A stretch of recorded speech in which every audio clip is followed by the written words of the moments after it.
সম্মানিত সভাপতি এম শরীফুল ইসলাম বাবু ভাই মার্কা আছে ভাই দাঁড়ান না বাবু ভাইয়ের আগমন চলছে চলবে চলছে চলবে আমরা আছি তোমার সাথে আমরা আছি তোমার সাথে। আজকে এই ধানের শীষের পথসভার সম্মানিত সভাপতি আমার সঙ্গে উপস্থিত বাংলাদেশ জাতীয়তাবাদী দল বিএনপি এবং বিভিন্ন অঙ্গ সংগঠনের আমার প্রাণের সকল নেতৃবৃন্দ এবং প্রিয় ডামাবাড়িবাসী সবাইকে আমার সালাম। আসসালামু আলাইকুম ওয়া রাহমাতুল্লাহ। এবং সনাতন ধর্মাবলম্বী ভাইদের প্রতি রইল আদাব এবং অন্য সবার প্রতি শুভেচ্ছা। শুরুতেই আমি ধন্যবাদ জানাই আমার সাথে যারা এখানে এসেছেন, তারা জলঢাকার বিভিন্ন অঞ্চল থেকে, সেই ধর্মপাল থেকে শুরু করে প্রত্যন্ত অঞ্চল থেকে তারা কষ্ট করে আজকে এখানে আপনারা সামনে ধরেছেন এবং অনেক বয়স্ক মুরব্বীরা আপনাদের কষ্ট করে বসে এতক্ষণ ধরে আমাদের কথা শুনছেন, সেই জন্য অন্তরের অন্তঃস্থল থেকে আপনাদের প্রতি কৃতজ্ঞতা প্রকাশ করছি।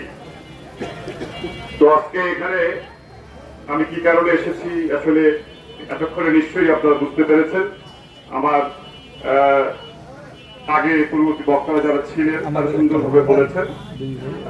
তারপরেও আমি আপনাদের একটু মনে করে দিতে চাই যে আপনারা সবাই আমার আব্বাকে চেনেন, আমার সৈয়দ আলী সাহেব। উনি আপনাদের প্রত্যক্ষ ভোটে দুইবার নির্বাচিত উপজেলা চেয়ারম্যান ছিলেন। তো উনি আগামী জাতীয় সংসদ নির্বাচনে বাংলাদেশ জাতীয়তাবাদী দল বিএনপি থেকে উনি নির্বাচন করতে ইচ্ছা প্রকাশ করায় দল ওনাকে প্রাথমিকভাবে নীলফামারী 3-এ মনোনীত করেছেন এবং আমাদের কাছে যে বার্তা এসেছে আমরা যেন এলাকায় কাজ করে যাই এবং ধানের শীষের পক্ষে বাংলাদেশ জাতীয়তাবাদী দলের বিভিন্ন বিষয় এবং একত্রিশ দফা থেকে শুরু করে জনসম্পৃক্ততা, জনগণের সাথে মত বিনিময় এইসব করতে আসলে বলেছেন, যার ফলশ্রুতিতে আমরা বিভিন্ন ইউনিয়নের বিভিন্ন জায়গায় আমরা এইসব পথসভা করতেছি। তো এখানে আসলে বক্তব্য দিতে আসলে তো অনেক কথা হয়, অনেক ধরনের কথা হয়, হয়তো কারো কথা কারো ভালো লাগে, কারো কথা ভালো লাগে না। আসলে কাউকে এখানে কষ্ট দেওয়ার জন্য আমরা এখানে আসি নাই, কারো অন্তরে আঘাত দেওয়ার জন্য আমরা এখানে আসি নাই। আমাদের মেসেজটা স্পষ্ট যে আমরা আসলে এখানে আল্লাহ সৈয়দ আলী সাহেব যে আগামী বিএনপির প্রার্থী হলে উনি আপনাদের ভোটে যদি উনি সংসদ নির্বাচিত হয় উনি আপনাদের সেবা করতে চান। এই মেসেজটা আসলে আপনাদের কাছে পৌঁছে দেওয়াটাই হচ্ছে আমাদের মেইন উদ্দেশ্য। এখন যেহেতু বিভিন্ন প্রতিদ্বন্দ্বী থাকে রাজনৈতিক মাঠে, আসলে রাজনৈতিক মাঠটা তো রাজনৈতিক ভাবেই আসলে মোকাবেলা করতে হয়। এই জন্য অনেকের বিভিন্ন কথা প্রতি উত্তরে অনেকে অনেক কথা বলছে, তো এটা আপনার ব্যক্তিগত ভাবে কেউ আসলে নিবেন না। তবে কিছু কথা তো সত্যতা নিশ্চয়ই ছিল, কি বলেন? আর দুইবার যেহেতু আমার আব্বা উপজেলা ভোট এখানে করেছে, আপনারা অনেকেই আমাকে চেনেন। আমি ভোটের সময় একাধিকবার এসেছি, অন্য সময় এসেছি। তো আপনাদের ভোট নিয়ে কিন্তু পাড়ায় যাই নাই, গেছি কি? আপনাদের ভোট নিয়ে পাড়ায় যাই নাই। আপনাদের সাথে যে ওয়াদা করেছিলাম সেই ওয়াদার বরখেলাপ করি নাই, করছি? আপনারা যে যখন যে অবস্থায় যে কারণে আমার আব্বার কাছে গেছেন বা আমার কাছে আসছেন, যে কোনো সমস্যায় রাত 12টা হোক 1টা হোক, সেই সমস্যার কথা আমাকে বলেছেন। আপনার বুকে হাত দিয়ে কেউ বলতে পারবেন না যে সেই ব্যাপারে আমি কোনো সহযোগিতা করি নাই। যাকে সহযোগিতা করতে 100% পারি নাই, অন্তত চেষ্টা করছি। তবে আমার জানা মতে আমি প্রায় ম্যাক্সিমাম লোকের যতটুকু সমস্যা ছিল আমি হয়তো সমাধান করে দেওয়ার চেষ্টা করছি। তাহলে কি ওয়াদা ভঙ্গ করছি কি? এখন আর অন্যরা আপনাদের সাথে কে কি করছে সেটা নিয়ে আসলে আমি সমালোচনা করতে চাই না। এই জলঢাকার ইতিহাসে গত 54 বছরে যারা এখানে নির্বাচিত প্রতিনিধি ছিলেন তাদের সকলের ভাগ্যের উন্নয়ন হয়েছে। কাদের ভোট ব্যবহার করে? আপনাদের ভোট ব্যবহার করে, তাই না? যারা ইতিপূর্বে এখানে নির্বাচিত সাংসদ ছিলেন তারা কি কেউ খারাপ আছে? কেউ কি না খেয়ে আছে? হ্যাঁ, কারো কি বাড়িঘর নাই? এখন কেউ আছে? কিন্তু আপনাদের কিন্তু অনেকেরই বাড়িঘর ছিল, এখন নাই, আছে? আপনারা হয়তো অনেকেই জানেন না। আসলে আমি বিগত হাসিনা সরকারের আমলে আসলে যে তথ্যগুলো আছে ওগুলোকে বিশ্বাস করি না। আমি 2011 সালের সর্বশেষ যে রেকর্ড, এখানে আপনার 12,510 জন ভোটার, 63 জন পুরুষ, বাকি 61 জন কোথায় মহিলা ভোটার। কিন্তু একটা জাতির উন্নয়নের জন্য, একটা এলাকার উন্নয়নের জন্য যে জিনিসটা সব থেকে বেশি দরকার সেটা হচ্ছে শিক্ষা। আপনাদের এলাকায় শিক্ষার হার কত জানেন? 30.7%। হ্যাঁ, যেখানে ছেলেদের হচ্ছে 34%, মেয়েদের হচ্ছে 27%। তাহলে যেখানে এখনো এই দেশে, পৃথিবীর যেখানে 95% দেশে প্রায় শতভাগ শিক্ষা নিশ্চিত হচ্ছে, সেখানে বাংলাদেশের মতো একটা জায়গায় যেখানে এখনো রাস্তাঘাট সবকিছু সুন্দর আছে, কিন্তু আমাদের শিক্ষিতের হার এখন 30%। তাহলে আমরা কিভাবে এখানকার লোককে নিয়ে আমরা সামনের দিকে এগিয়ে যাবো, এখানকার উন্নয়ন করবো? তাহলে আমাদের শিক্ষার দিকে নজর দিতে হবে না? আপনারা কিভাবে নজর দিবেন শিক্ষার দিকে? আমাদের কোন স্কুল কলেজে কি ঠিক মতো লেখাপড়া হয়? কেমন করে হবে?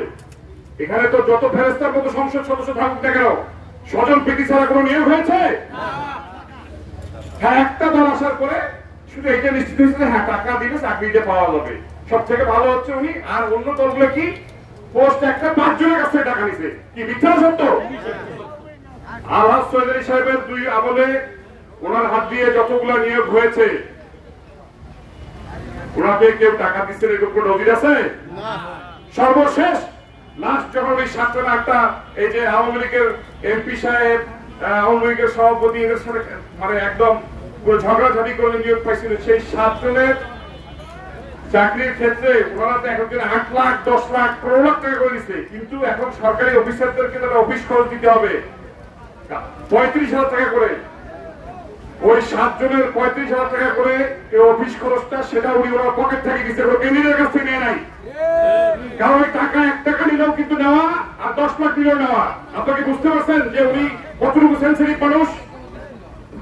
তো আমাদের তো আসলে আমাদের একটা চারিত্রিক বৈশিষ্ট্য হচ্ছে যে আমরা মানুষের কখনো ভালো দিকটা দেখি না। একটা লোক যতই ভালো থাক, তার যদি একটা কোনো খারাপ দিক থাকে আমরা সেইটা নিয়ে সমালোচনা করি। কয়েকদিন আগে উনি বললেন, ওই যে টিভিতে সাক্ষাৎকার হয়েছে, আল্লাহ তাআলা তো দুনিয়াতে সবাইকে সব স্কিল দেয় না। উনি হয়তো একটু বক্তব্য দিয়ে কথা বলতে একটু সময় নেন, এটা অনেকে ব্যঙ্গ করে কথা বলেন।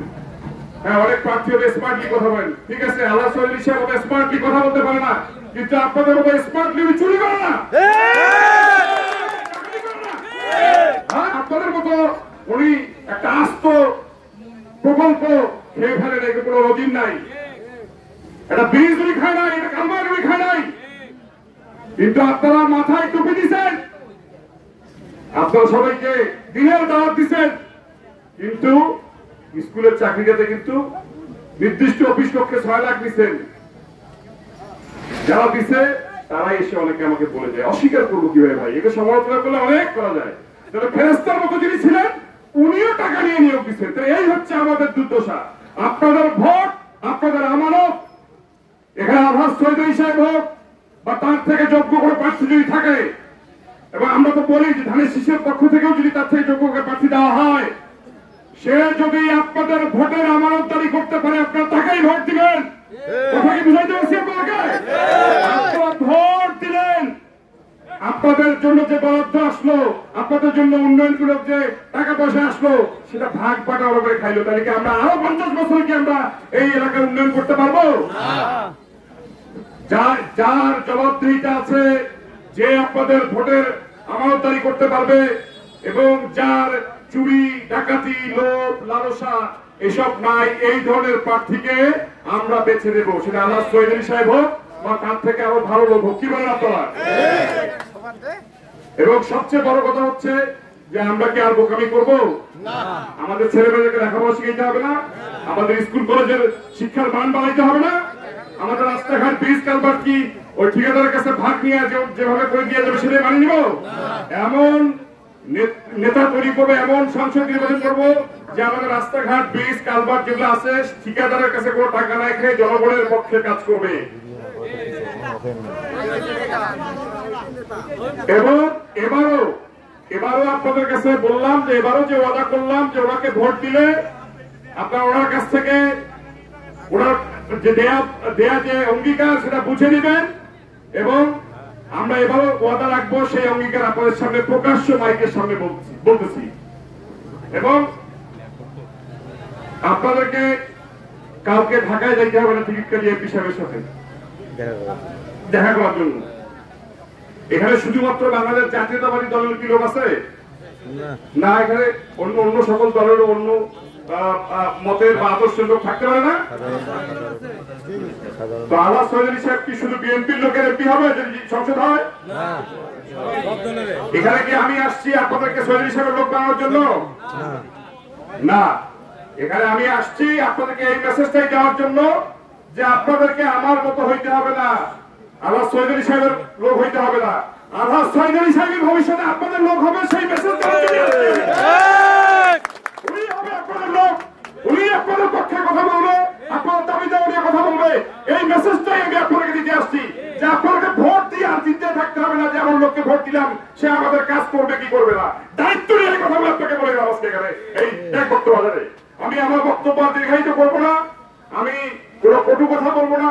আমি সকল রাজনৈতিক দলের লোকের বা এখানে প্রার্থী যারা হবে তাদের প্রতি সম্মান রেখে, তাদের প্রতি শ্রদ্ধাবোধ রেখে আমরা আমাদের নির্বাচনী ক্যাম্পেইন করবো, আগামী দিনে ভোট চাবো। তবে আপনাদের কাছে দাবি আপনারা একটু রাজনৈতিক ভাষায় কথা বলেন, একটু সংযত ভাষায় কথা বলেন, আরেকজনকে সম্মান দিয়ে কথা বলেন। কাউকে সম্মান দিলে কেউ ছোট হয় না, কি আমি ভুল বললাম? আপনারা সবাই আমাদের দলের প্রতিষ্ঠাতা মরহুম রাষ্ট্রপতি শহীদ রাষ্ট্রপতি জিয়াউর রহমান, তার জন্য দোয়া করবেন। আমাদের সাবেক 3 বারের প্রধানমন্ত্রী বেগম খালেদা জিয়া এখনো সুস্থ না, তাকে কালান্তরীণ করে তাকে বিষ প্রয়োগ করে এই জালিম সরকার আসলে হত্যা করতে চেয়েছিল, তার জন্য সবাই দোয়া করবেন। আমাদের দেশ নায়ক তারেক রহমান আগামী প্রধানমন্ত্রী এখনো কিন্তু দেশে ফিরতে পারেন এই বিভিন্ন ষড়যন্ত্রের কারণে, সেটা তো ভালোভাবে আসতে পারে। আমি ধন্যবাদ জানাই নীলফামারী জেলা বিএনপির নতুন নেতৃবৃন্দ, নতুন নেতৃত্ব এসেছে এখানে। বীর সেলিম ভাই উনি আহ্বায়ক, সদস্য সাইফুল্লাহ রুবেল ভাই একটু আগে বক্তব্য দিচ্ছে সোহেল, এখানে রুবেল ভাই ভাতিজা ভাই সম্পর্কেও আপনারা ওকেও ধরতে পারবেন। যে কোনো বিষয় বিএনপির যে কোনো বিষয় আপনার কাছ থেকেও জবাবদিহিতা দিতে পারবেন। সেই সাথে আপনারা যারা এখানে উপস্থিত হয়েছেন, আমাদের আজকের অনুষ্ঠানের আয়োজক শামীম ভাই, প্রত্যেককে আমার অন্তর থেকে আমরা ধন্যবাদ জানিয়ে কৃতজ্ঞতা প্রকাশ করি এবং আপনারা কষ্ট করে যে এতক্ষণ ধরে আমাদের এই কথাগুলো শুনলেন, সবাইকে আরেকবার ধন্যবাদ জানিয়ে আমার বক্তব্য শেষ করছি। আসসালামু আলাইকুম ওয়া রাহমাতুল্লাহ।